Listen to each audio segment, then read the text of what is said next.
Now, this is a classic scene. This is right after Cologio was supposed to be in the car with his friends. He found out that his friends got killed. They were trying to firebomb a candy store where blacks hung out. Sonny actually saved his life, got him out of the car before they went to go do that dastardly deed. Cologio's coming back where he knows Sonny is, and as he's walking in, he sees a kid his age, but has a serious look on his face. And nobody could see him but me. And he sees that look. That's a look like he's getting ready to do something bad. And actually, folks, that kid was my friend's brother. I grew up with a PJ Garbarino. That was his younger brother. I think his name was Tommy Garbarino. From the neighborhood, lived in the Bronx. Plays this part in the movie. Just like that, folks. Right behind the head.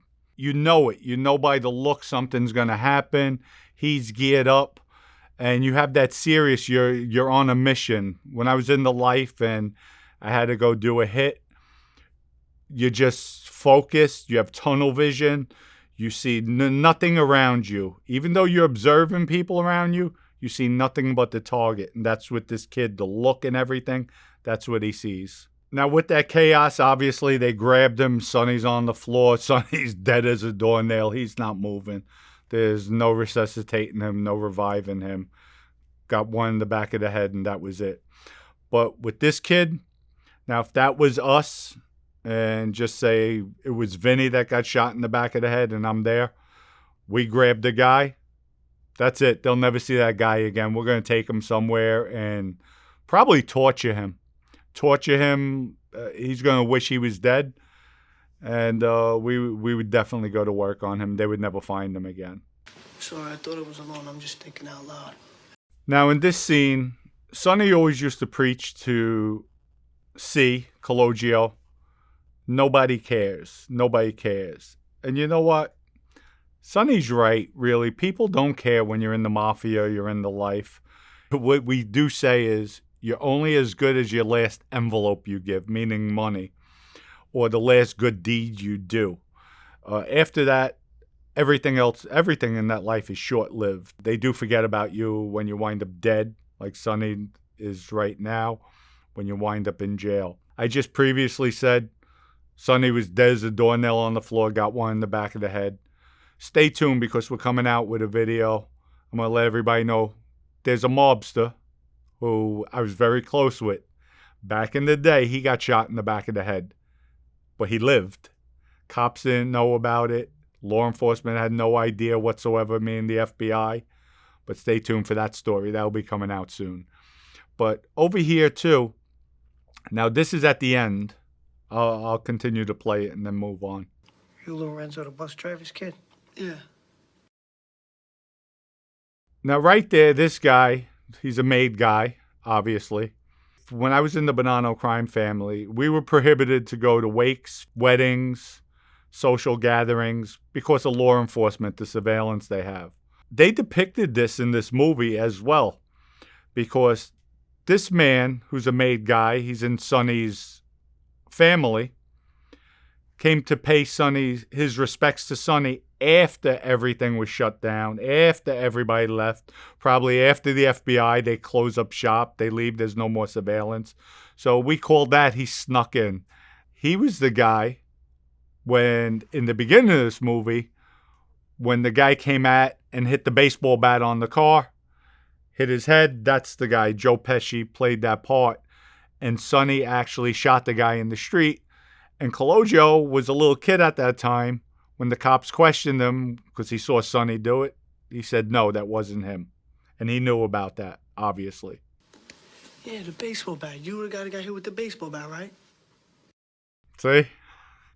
What a small world. And it's that's the Mafia. That's the neighborhoods. That's the way they were. Tightly knit. Everybody stuck by one another. And you had a sense of community. You had a sense of loyalty in those neighborhoods. It was a different era back then. You don't have that anymore. It's everybody moved away. Of course, the social media, things are moving too fast. You don't have that one-on-one interaction anymore. So that's where the life is becoming fractured. I think I'm gonna give the bar a rest for a while, but thanks anyway. It's okay, I understand. I think C, even though he was gravitated to that life, that mafia lifestyle like we all were, that's how I got engaged. And because even Hollywood, they glamorized the mafia. But you do have a sense of loyalty when you're in the life. When people point you out, when they know you're somebody, you get treated differently. But I think C, from Sonny getting killed to seeing the people around him, everybody at the wake, they talk about things other than Sonny dying. Because life goes on. Like I said, you're only as good as your last envelope. Sonny's not here anymore. Let's move on.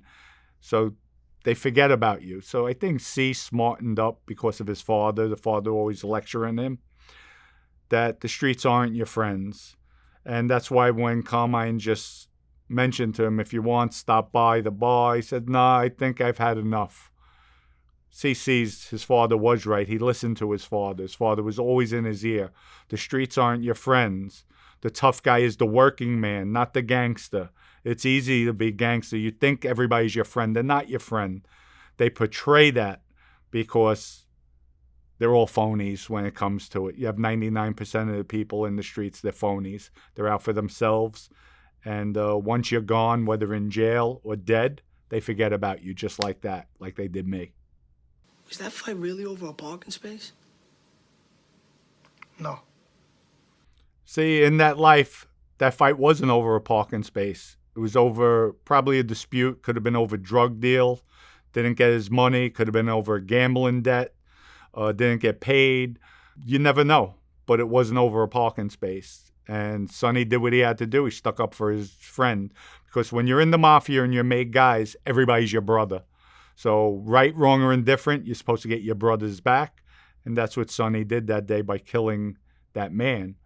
But in this movie, what happened was that young kid that put a shot in the back of Sonny's head, that was that guy's son who was Cologio's age at the time, a little kid. That kid sworn he would get Sonny. He would kill Sonny. And that's what he did. It's not hard to pull a trigger.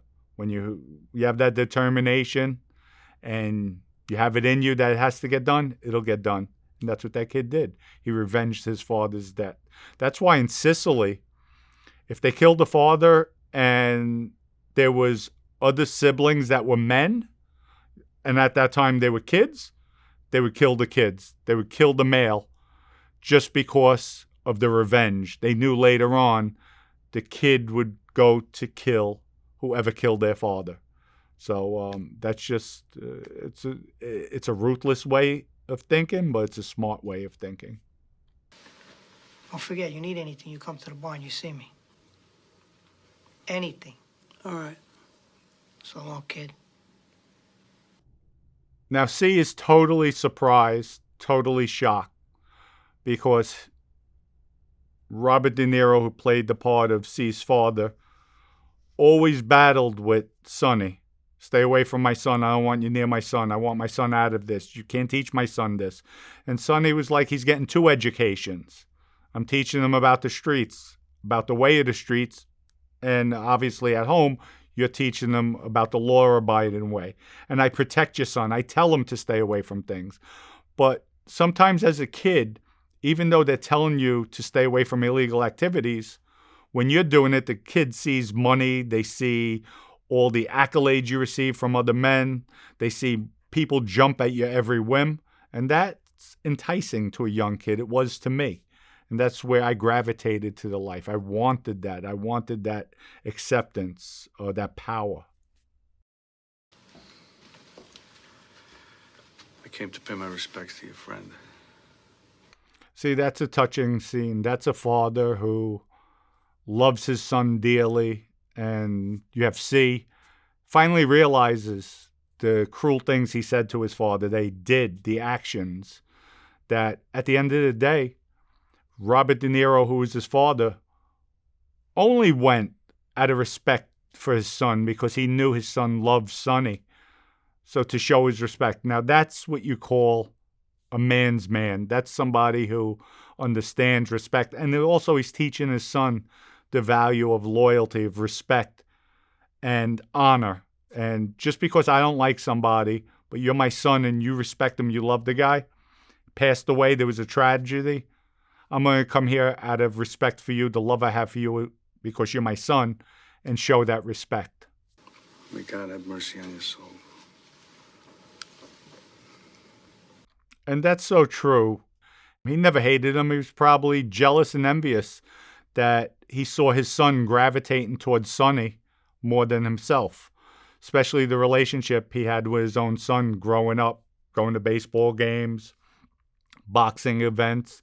Then all of a sudden you see that kid who's your son gravitating to another man more than you. It's hurtful. So that's where Robert De Niro, like any father, would be upset. By showing him his respect, he also showed his son. He never hated him. Never hated him. He was just jealous of the relationship. Wasted talent. Now, that was Sonny's words to see. Wasted talent. What I see here, when he says nobody cares, you're wrong. There's people that care, but I tend to disagree with that. Because at the end of the day, nobody does care. They're all about themselves in the life. The only reason why Robert De Niro did care was to show his son he's a better person than that, and to give his son the respect that he just lost his friend, and give his son support. But about caring in the life, nobody cares. Like I said, you're forgotten about just like that.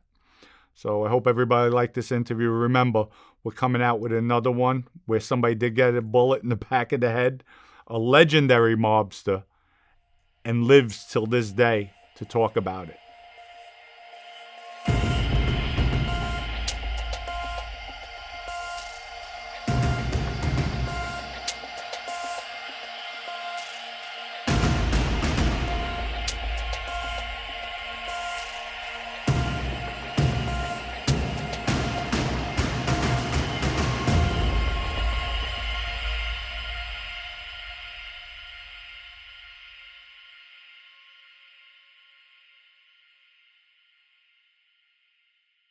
You asked for it, you got it. We have footage from New York City, the Bronx, my area, my growing up in the neighborhood, and we are integrating the story that I tell my son. Now you could feel from the reality, the footage, how everything comes together. If you want more, just let us know. We will be putting out more content. We hope you enjoy the show.